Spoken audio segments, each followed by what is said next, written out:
Hello, my name is Steve Samuel from Design Visionaries, and it is so fun to create things with a combination of tools and wood and plastic and metal.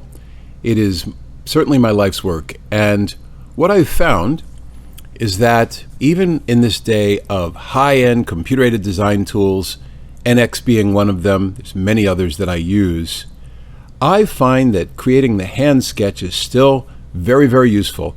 With the hand sketch, you can solve so many problems and you can get a feel for the geometry so much faster than anything else. Now, hopefully, you have a good imagination and you can see exactly what you're trying to create in 3D in your head first. And then the hand sketch enables you to write down the basic dimensions and capture the basic shape. And it informs greatly the CAD techniques that you will use to make the actual model.